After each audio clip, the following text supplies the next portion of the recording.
Hi, everyone, and welcome to another episode of the RHIA Rapid series. And today we're going to talk about Domain 2. And so here's our question for today. What is one key component of a CDI program? And as you can see here, we have 4 answer choices to pick from. And so the key word here in this question is CDI. To get the right answer, you have to know what CDI means and what it stands for.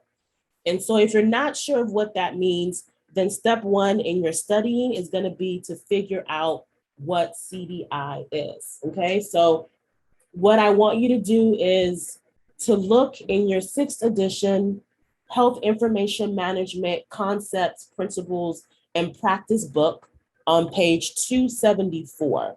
And starting from 274 all the way down to 291, if you read that, you're going to get a very detailed overview about what CDI is.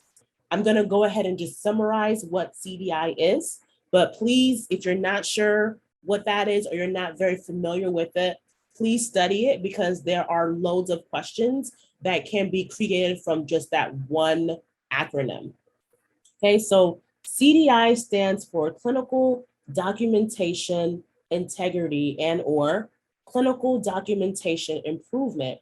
And what this is a process to help facilitate the accurate representation of a patient's clinical status in the patient health record that is then transformed into coded data. And so just to make it sound a whole lot simpler, this is when clinical data or clinical documentation is checked on or verified to ensure that the information is accurate before it is, transformed or translated into codes, right? So that's what CDI is. And so that is done with the use of, a CDI team, and there's, they will query the information, and there's a lot of steps and a lot of requirements and rules. And that's why I want you guys to read the textbook if you don't know this process to learn more information about that. But let's go ahead and just address the question. What is one key component of a CDI program? Is it A, detailed review of Joint Commission findings, right? B, documented mandatory physician education. C, revenue cycle team involvement. Or D, exceeding query response targets. So if you understand what CD or what a CDI program is, then you would know automatically that A is not going to be your answer. This is not dealing with accreditation whatsoever. And if you don't know what a joint commission is or what that's about, then you want to definitely check that out in the textbook as well. Use that index and learn more about it. Okay, so A is automatically out.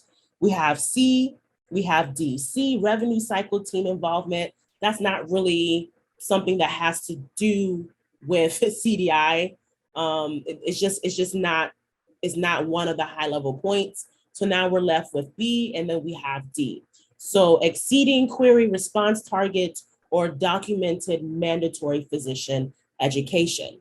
And so the correct answer here is going to be B.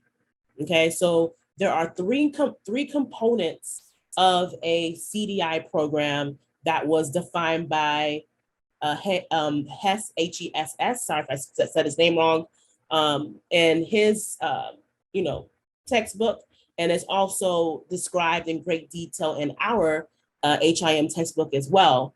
But the 3 components is documenting mandatory physician education, detailed query documentation, and CDI policies and procedures with annual sign-off from program staff. Okay, so to have a program, those are the 3 key elements that you want to have in a program, because you want to be able to educate the physicians about how to properly document for their patients. They need to be, aware that what they write down and what is, in those medical files are gonna determine the patient's care in the future and even how they're billed.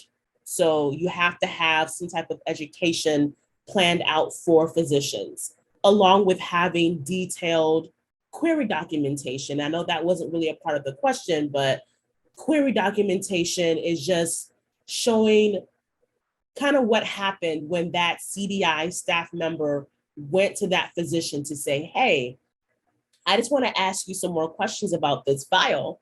And as you're having that conversation, there are required things that you have to document each time that you do a query for a particular file. And if you don't know, what I'm talking about, that's once again going to be found in the textbook, what those requirements are. And just, I'll share with you guys, if you look on page 289, you will see a bullet point list, which I have seen on the exam before, where they will break down the things that you have to document when you are doing a query in the CDI process. And then, CDI policies and procedures with annual sign off from program staff. That's also another key that you would want to have. You have to have policies and procedures set in place for this program to be at that medical facility. Okay, so the answer here was B. And please, if you don't understand CDI or you have no idea what I'm talking about, once again, please be sure that you check out these references here to learn more information. Okay, so this is from domain 2, and this is all about CDI. I hope that was helpful once again. And if you have any questions, please let me know in the comment section. If there are any topics that you want me to cover or go over during these RHIA Rapids, please let me know in the comment section. Please please subscribe. Let me know that you guys actually want to see this content. I definitely want to help you guys and just would love to hear the feedback and just kind of know that this is helping someone. So please let me know if this is something that you want me to continue to do, and I will continue to do it. So thank you guys, and see you on the next RHIA Rapid.